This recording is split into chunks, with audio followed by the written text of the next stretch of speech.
Beleza, meus queridos alunos do curso Técnica e Mecânica, vamos dar continuidade então à matéria do segundo módulo específico, Manutenção Mecânica Aplicada, de 180 horas. Então, pessoal, nós ainda estamos aqui nos conhecimentos do gerenciamento de manutenção. Então, vamos lá, pessoal. Hoje nós vamos apresentar para vocês, como que surgem as rotinas de planejamento, a partir da necessidade de se produzir, e a difícil tarefa de conciliar o tempo entre programar uma manutenção e manter uma produção de produtos e serviços. Beleza? Então, o serviço de manutenção de máquinas é indispensável e deve ser constante. Isso nós já sabemos. Por outro lado, é necessário manter a produção conforme um cronograma estabelecido, Então, esses dois aspectos levantam a questão de como conciliar o tempo entre manter produção e fazer as programações de manutenção. E as paradas das máquinas para manutenção não devem comprometer a produção. Então, o objetivo da manutenção, da programação da manutenção, é evitar com que isso aqui ocorra, as paradas de máquina para manutenção, que não pode comprometer, tem que ser algo bem planejado. Por isso, então, pessoal, surge então a rotina de planejamento. Então, como surge a rotina de planejamento? Ela surge da necessidade de se produzir produtos e serviços, Então, ocorre de que forma? O setor de planejamento ele recebe as requisições de serviços, analisa o que e como deve ser feito o planejamento, observa quais as especialidades e grupos envolvidos, materiais e ferramentas a serem utilizados, E isso resulta no plano de operação, na lista de materiais para empenho ou compra de estoque. Então, pessoal, toda essa necessidade de produzir deve obedecer um cronograma, beleza? Deve obedecer. E isso aqui, essa necessidade de se produzir, gera toda essa situação de análise, de observação, de quem vai fazer as coisas, como que vai fazer, quanto de material nós vamos gastar, quais as ferramentas a serem utilizadas. Então, tudo isso vai resultar em informações para que os planejadores coloquem em prática aquilo que deve ser feito, que é o planejamento. Então, diante de tudo isso, quais as questões que o planejador deve realizar para atingir o plano de operação e emitir os documentos necessários? Primeiramente, eles devem listar os serviços a serem executados. Isso é o pessoal, o planejador. Determinar o tempo, especialidade e números de profissionais nos quais vão ser necessários para realizar tudo aquilo que está dentro do meu plano de operação. Determinar a sequência lógica das operações de trabalho por meio de diagramas, por meio de ferramentas, Então, vocês vão utilizar espinha de peixe, PERT, CPM, Gantt ou até mesmo outros tipos de documentos que dependem da especificação, do que se está produzindo. Vai variar conforme a empresa que você trabalha. Quando o professor Renato for desenvolver as aulas práticas, com certeza ele pode usar um espinha de peixe, ele pode usar um cronograma proposto por ele mesmo, Hoje nós vamos falar sobre o CPM, o caminho do método crítico, que é o que mais se utiliza aí pelos planejadores dentro da gestão da manutenção. Então, emitir as ordens de serviço, listar materiais e a relação de serviços por grupo e outros documentos que, conforme eu já tinha falado, vão variar de acordo com a empresa, ou até mesmo vocês quando forem colocar em prática a parte de planejamento para as montagem e desmontagem de equipamentos lá no Senai mesmo, vocês vão usar os documentos que o professor propor para vocês, Eu acredito que ele use um espinho de peixe ou coisa parecida. O CPM, pessoal, ele é muito usado pelas empresas, o método caminho crítico, ou o diagrama de flashes, foi desenvolvido há muito tempo, né? E as empresas utilizam, né? O pessoal do planejamento de manutenção, de gestão de manutenção, utiliza muito esse método aqui. É óbvio que hoje a gente vai só transcrever um pouco aí, mostrar para vocês um pouco dessa teoria, né? Ele vai bem além do que está escrito na apostila de vocês, né? Tem uns cálculos a serem considerados, né? Lá é uma coisa bem superficial, uma análise mais teórica mesmo. Mas vamos apresentar para vocês então esse aqui, ó, o método do caminho crítico, que é um dos mais complexos, né? E os mais usados aí pelas empresas, né? Então vamos lá. Método CPM, método do caminho crítico, né? A Critical Path Method, né? Em inglês, né? O método do caminho crítico, né? Que foi criada em 1958, essa ferramenta, pela empresa norte-americana DuPont, né? Com o objetivo de realizar as paradas de manutenção no menor prazo possível, né?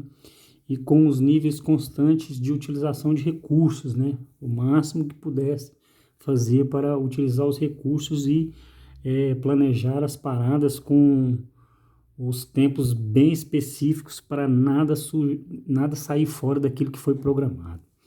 Então o CPM se utiliza de um gráfico. Ele é simples, né? Vocês vão poder estar observando que é um gráfico bem simples, onde nós usamos flechas, círculos numerados, linhas contínuas e tracejadas, né? As tracejadas que constituem respectivamente o diagrama de flechas, que é o nada mais nada menos do método do caminho crítico. Então vamos para a construção do gráfico. Eu vou apresentar para vocês um exemplo, né, que está na apostila, e tentar mostrar para vocês como é que é a ideia da construção desse gráfico. É óbvio que diante da construção do gráfico, nós temos que ter bastante informação daquilo que vamos fazer, né? Entender especificadamente dos tempos, né, que cada tarefa vai demandar, né, na programação de uma desmontagem de uma máquina, por exemplo.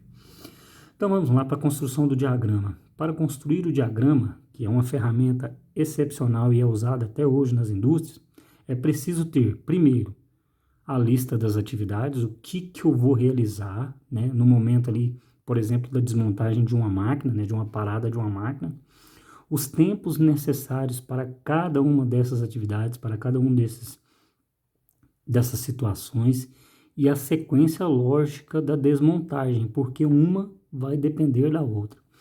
Em seguida, vai se posicionando as flechas e os nós, obedecendo a sequência lógica e as relações de dependência que uma tarefa tem da outra. Abaixo das flechas, nós colocamos o tempo de operação e acima da flecha, nós identificamos a atividade, a operação. Então vamos ver como é que isso funciona. Esse aqui é um primeiro momento aqui de apresentação do gráfico. Quando a gente for fazendo aqui, vocês vão entender melhor. Então vamos lá. As flechas são usadas para expressar a relação entre as operações. Ó. Uma operação deve proceder a algumas outras operações. E outra operação deve suceder a algumas operações. Como é que isso funciona? Veja bem. Quando eu olho aqui, ó, a flecha ela representa a atividade, a operação. O nó ou evento, ele representa o início da operação e o final da operação. Aqui eu coloco a operação W, atividade Y, operação K, atividade Z.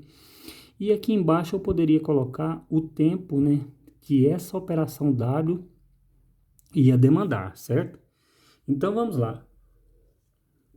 A figura, então, ela exemplifica, né, que a W ela deve proceder a Y, então ela tem que vir antes da Y.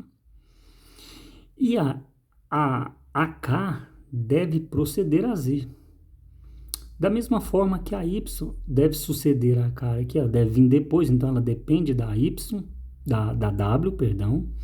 E da mesma forma, a Z, ela depende da K. Não tem como eu fazer a Z antes de fazer a K. Então, as flechas representam as atividades. Eu posso representar por letras. Por baixo da seta, eu coloco o tempo que eu vou gastar. E os nós sempre vão iniciar aqui onde começa a seta e sempre no final, representando o início do tempo e o final do tempo que eu gasto para fazer essas operações. Então, assim, as atividades W, Y, K e Z são operações físicas, né? Quando eu vou desmontar aqui, quando eu vou proceder em alguma coisa, ó, eu vou tornear, eu vou montar, eu vou testar. Então, eu posso representar aqui com operações, como as atividades que estão lá no gráfico. Cada uma dessas operações ou atividades requer um tempo de execução, e isso você tem que parametrizar muito bem. Ou seja, não é tão simples assim construir um gráfico, né? Na prática, depende muito de conhecimentos técnicos, né?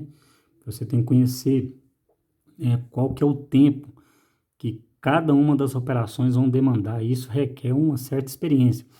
Enquanto a atividade fantasma é um ajuste do cronograma, isso depende apenas da programação correta. O que é atividade fantasma? Eu não tinha falado dela.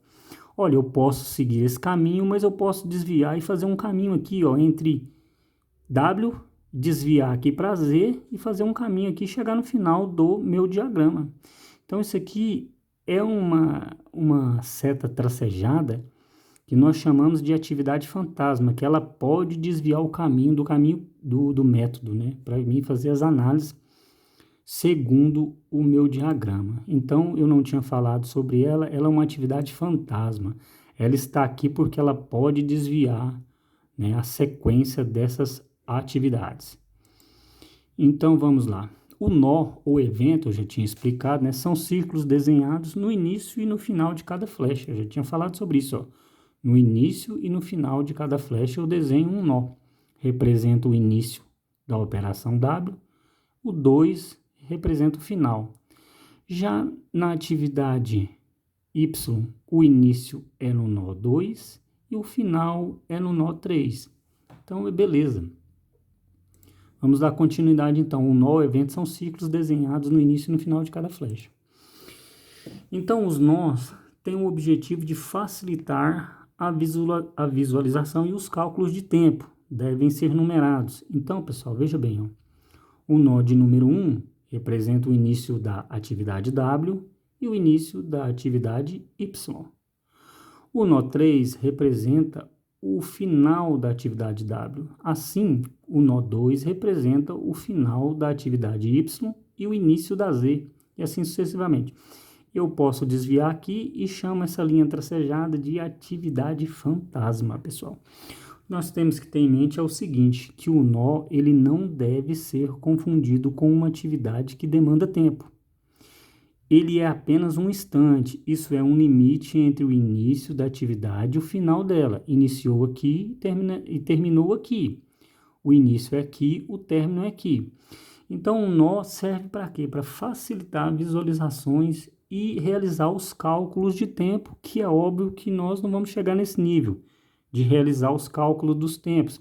Isso aqui eu calculo os tempos de atividade aqui, ó, da direita para a esquerda, sempre somando.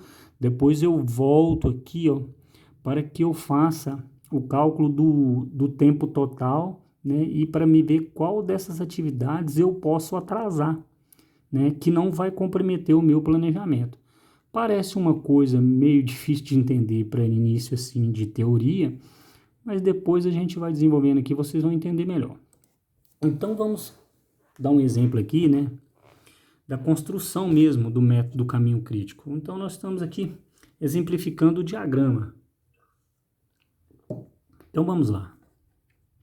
Suponhamos que nós fôssemos desenvolver aqui um diagrama de método de caminho crítico para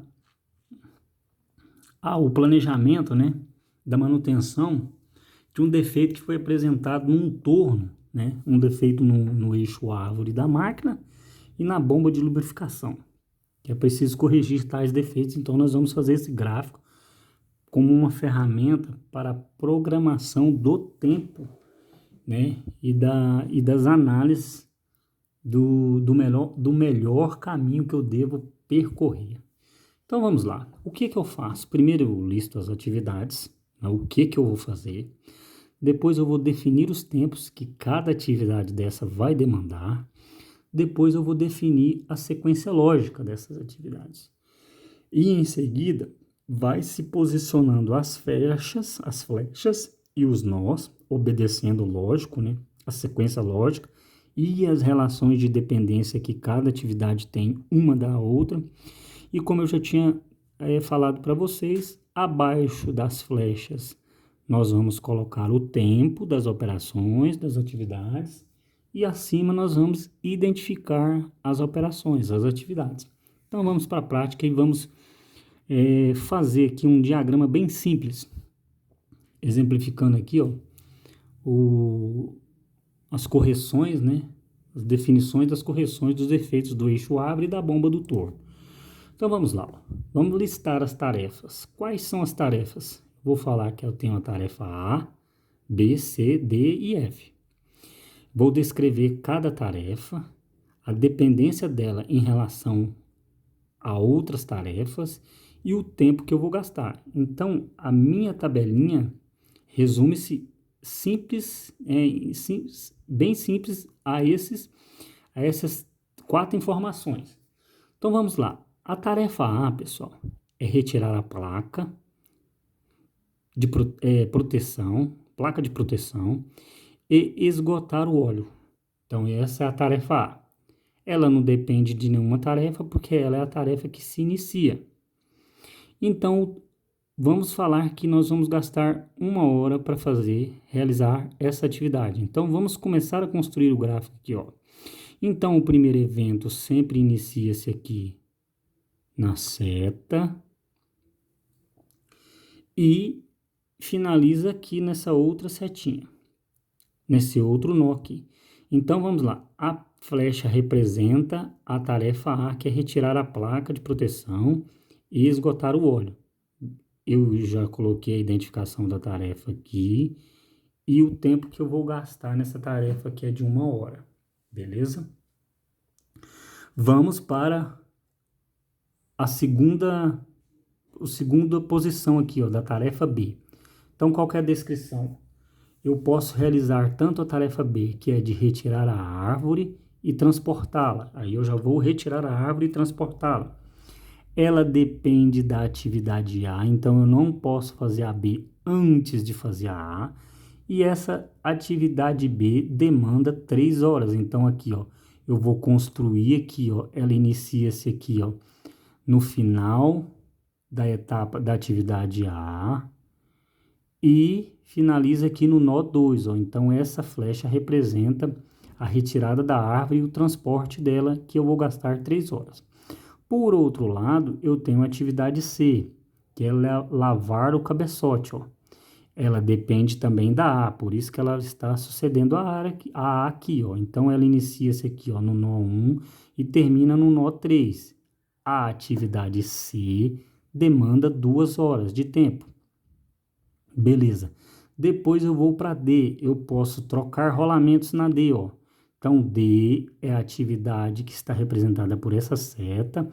Vou gastar 8 horas. Ela se inicia aqui depois do final da B. Então, ela depende da B. E finaliza aqui no nó 4, no evento 4. Da mesma forma, eu posso representar a tarefa aqui, ó, trocar reparo da bomba de lubrificação. Então, ela pode iniciar aqui, ó, no final da C, gastar 2 horas e finalizar aqui, ó. Então, ela depende da B e da C. Aparentemente, ó, a E depende da C, mas se eu usar essa atividade fantasma, falando que o ajuste que eu tive diante desse planejamento foi o caminho da atividade B, ao invés de eu passar pela C, então eu falo que a E também depende da C. Beleza? Depende da B. Depende da B, porque eu posso passar por aqui, e depende da C, porque eu posso escolher esse caminho aqui, ó. vindo da A, C e E, ou vindo da A, B e E. Então, ela depende da B e da C. Da mesma forma, a E, ela vai ser montar e abastecer, testar o conjunto. Então, a atividade F, ela depende da atividade D e depende da E também, porque eu tenho dois caminhos.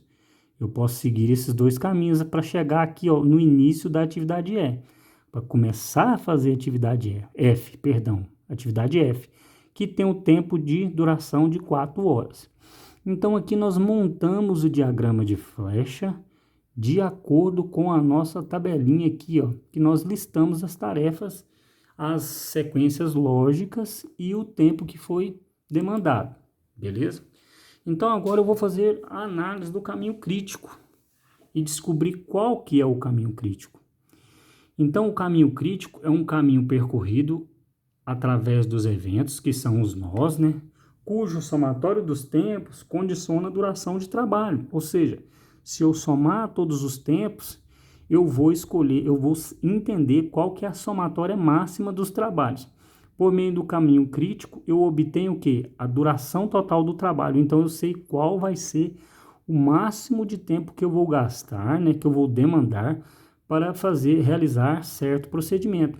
E as folgas das tarefas que controlam o término do trabalho. Isso aqui, pessoal, por trás disso aqui tem uns cálculozinhos bem interessantes, né? De folga, para eu saber qual que é a tarefa que eu posso atrasar e qual que eu jamais posso atrasar, porque ela é um caminho crítico, então é uma análise mais aprofundada. Então vamos entender aqui como é que funcionam os caminhos e descobrir qual que é o caminho crítico. Olha, se eu analisar o caminho crítico, o que eu vou fazer? Qual que vai ser a minha análise?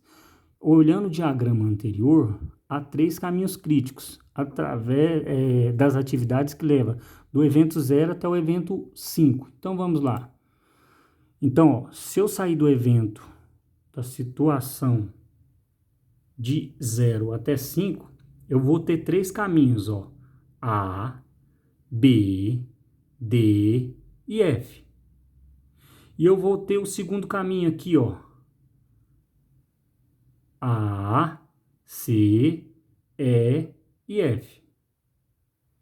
E eu vou ter o terceiro caminho aqui, ó, A, B, usar a atividade fantasma, vir para atividade e F.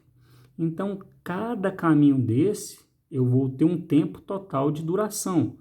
E o tempo que for o maior, com certeza será o caminho crítico. Então, vamos analisar aqui, ó.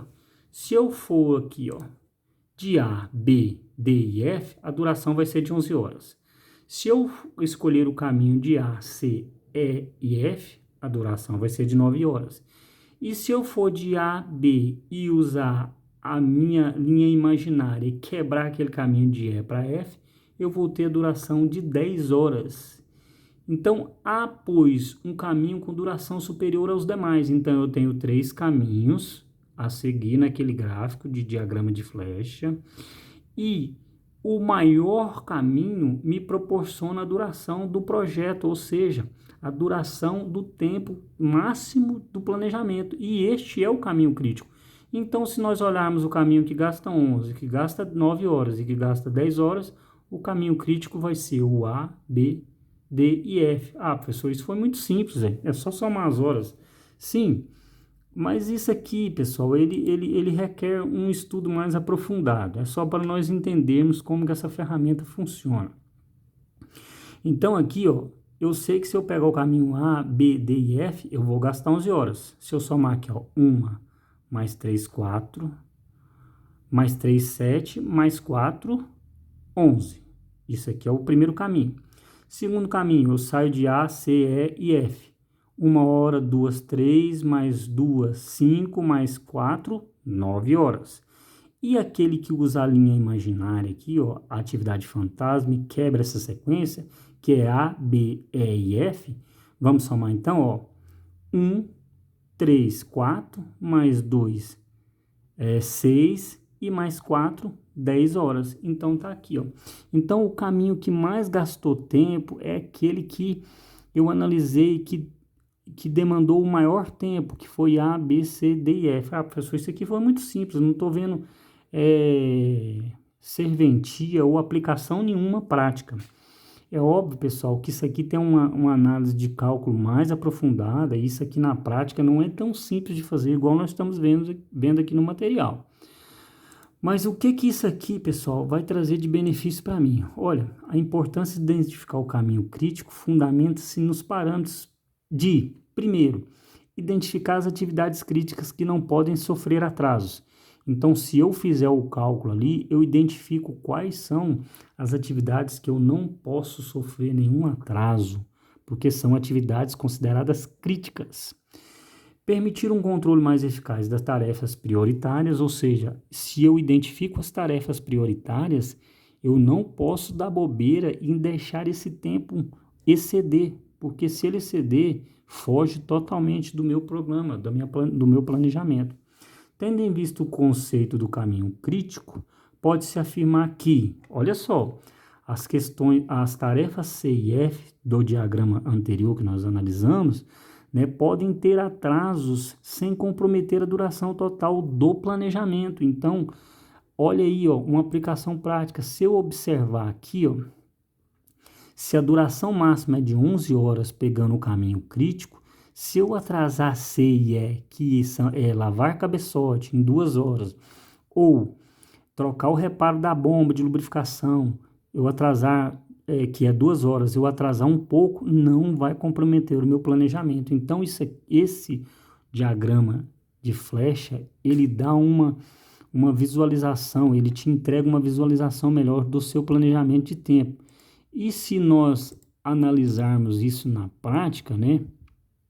O que eu entendo? Ó, eu posso atrasar C e D até em 2 horas, que não vai me comprometer o tempo total de planejamento. E o que o resultado final dessa aplicação me permite? Permite eu fazer um balanceamento dos recursos, principalmente de mão de obra. Vamos levar aqui para a parte técnica, né? Quando nós temos que manusear, fazer a programação de mão de obra, isso aqui é uma coisa bem difícil de ser feito dentro da situação de planejamento. Vamos dar um exemplo aqui, ó. Se o departamento de manutenção possui sempre um contingente fixo, ou seja, vai ter um tanto certo de pessoas trabalhando, de técnicos envolvidos, né? Não é desejável, né, ter um perfil de utilização desse contingência, ou com carência em determinado tempo, ou com ociosidade em outro determinado tempo. Ou seja, eu tenho que analisar através da ferramenta do CPM, né, do caminho crítico, do diagrama do método caminho crítico, analisar quais são as possibilidades para me fazer um remanejamento do pessoal, né? Para evitar esse problema, o planejador tem que jogar com atraso das tarefas, com folga, e o remanejamento de pessoal envolvido nas tarefas iniciais. O que isso me diz? Olha, o planejador ele tem que jogar aqui, ó, onde as tarefas não são críticas, as tarefas C e E. Ó. Se eu tenho um contingente de pessoas, né, maior número de pessoas durante a semana, mas no final de semana ou num feriado, eu tenho poucos técnicos envolvidos, eu tenho que fazer o remanejamento, pessoal, exatamente aqui, ó, levando em conta a letra C, a atividade C e a atividade E, que é a que pode ser atrasada. Então, se eu seguir o caminho crítico aqui, ó, de maneira nenhuma eu posso dar uma bobeira de escorregar no tempo dessas atividades aqui. Elas não podem exceder de maneira alguma. Então, o gráfico do diagrama de flechas, ele nos traz essa possibilidade de análise. É lógico que isso aqui, pessoal, foi só uma explicação bem teórica do diagrama, né? E nós vamos tentar fazer um exercício para a gente poder, pelo menos, compreender um pouco de como que essa ferramenta funciona, beleza? Eu vou agradecer vocês e na próxima aula eu estarei com uma atividade e acompanhando vocês, meninos. Um abraço a todos e fiquem com Deus.